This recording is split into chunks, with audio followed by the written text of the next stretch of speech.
let's get right into it. Number 10. The cash machine that needed a snowstorm. You probably can't imagine life without an ATM, but when they first showed up, people were skeptical. Put my money in a wall? No thanks. I'll just keep it under my mattress, where it's safe. The very first version in 1967 used paper vouchers with radioactive ink, which sounds less like a bank and more like a Spider-Man villain's plot. For years, people just ignored them. Then, a massive blizzard hit New York in 1980. The banks were all closed, nobody could get cash, and people were getting desperate. And there in the snow was the ATM, looking all smug. Everyone reluctantly used them, and realized, hey, this magic money wall actually works. Usage skyrocketed after that. All it took was a natural disaster to make us trust technology. Number 9. The world's most failed wallpaper. In 1957, two engineers, Alfred Fielding and Mark Chavan, were trying to invent, wait for it, textured wallpaper. They sealed two plastic sheets together with air bubbles, looked at it, and probably thought, this is the future of interior design. Spoiler, it was not nobody wanted bubbly, poppable walls. They almost went broke until they got a new idea. What if we used it to protect stuff? Their first big client was IBM, who used it to ship their new, fragile computers. And just like that, Sealed Air Corporation was born, and bubble wrap became the official protector of everything you order online. And, more importantly, it became a scientifically proven stress reliever. Seriously, who hasn't spent 10 good minutes just popping this stuff? It's the invention we never knew we needed. Number 8. The spring that walked away and joined a cult seriously. In 1943, a naval engineer named Richard James was working on springs to keep sensitive equipment steady on rocky ships. He accidentally knocked one off a shelf and it didn't just fall, it walked. It did the Slinky thing. He ran home to his wife Betty, who immediately saw toy and named it the Slinky. At its big debut in 1945, they sold 400 units in 90 minutes. But here's the weird part. The Slinky wasn't just a toy. The military used them as makeshift radio antennas in Vietnam, and NASA took them to space for zero-gravity experiments. The inventor, Richard James, he pieced out, gave all his money to a cult in Bolivia, and left Betty to run the company. She did, and she turned it into a legend. Number 7. The Universal Fix-It sticker. You know it, you love it, you've probably fixed something you really shouldn't have with it. Duct tape. This miracle in a roll was invented because a woman named Vesta Stout, who worked in an ordnance plant in 1942, got annoyed.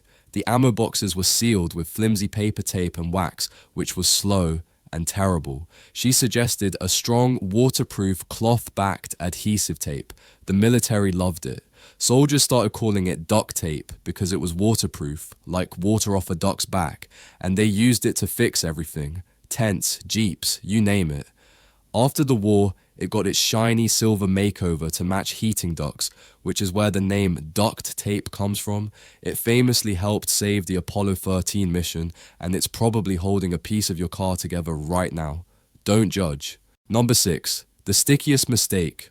In 1942, Dr. Harry Coover was trying to make clear plastic for gun sights. Instead, he made this gunk called cyanoacrylate. It wasn't just sticky, it was aggressively sticky. It ruined all his equipment by permanently gluing it together. He was furious and threw the formula out, labeling it a useless failure. Fast forward to 1949. His team accidentally made it again while working on something else. This time, instead of getting mad, one of them realized, wait, this stuff is insanely sticky. And Superglue was born. The wildest part?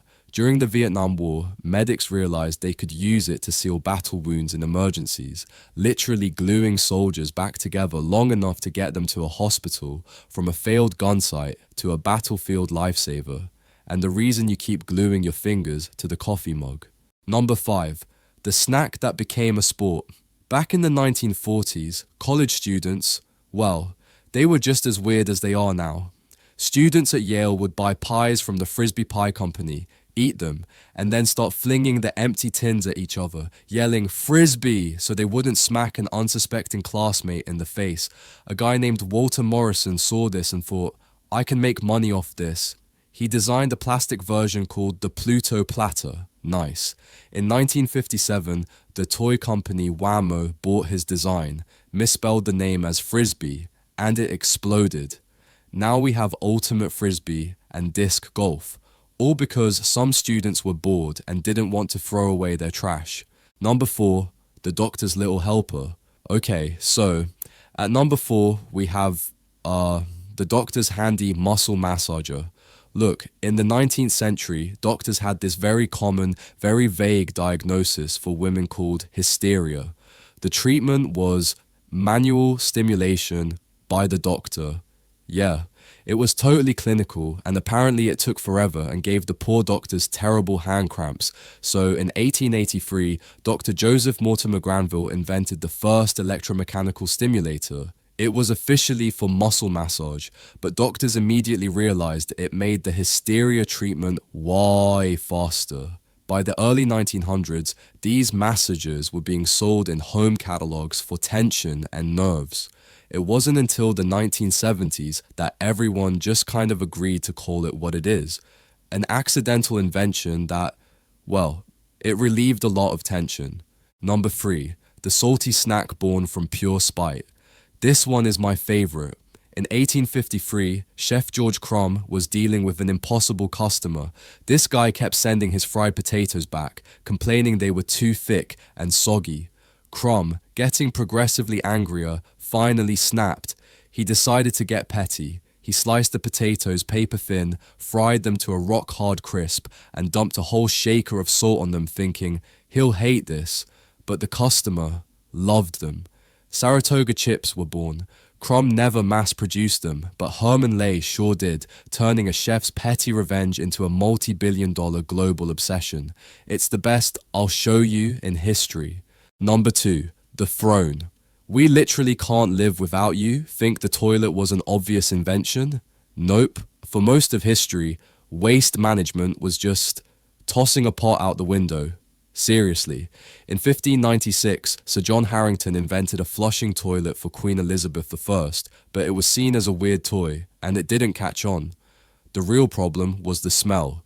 It wasn't until the 1770s that Alexander Cumming added the S-bend, that little pipe curve that holds water and stops sewer gas from invading your bathroom.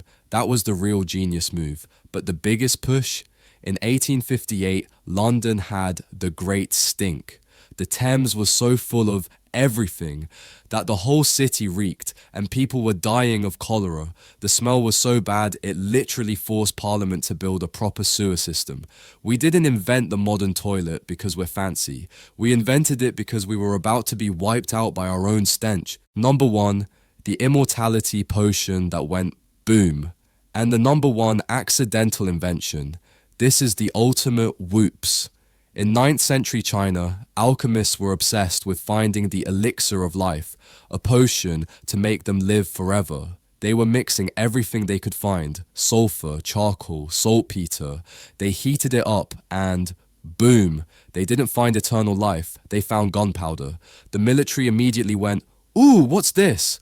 By the 10th century, they had fire lances and rockets. The Mongols eventually spread the recipe to Europe, which led to cannons, which made castle walls totally useless, that led to muskets, which made suits of armor totally useless. It completely changed warfare, strategy, and the world itself, all because some guys wanted to be immortal and accidentally invented the exact opposite. So there you have it. From snacks born of pure anger to world-changing weapons that were supposed to be vitamins. It just proves that sometimes the best ideas are the ones you never ever meant to have. If your brain feels a little bigger from all these happy accidents, do us a favor and accidentally hit that like button. And on purpose, hit subscribe. We'll see you next time.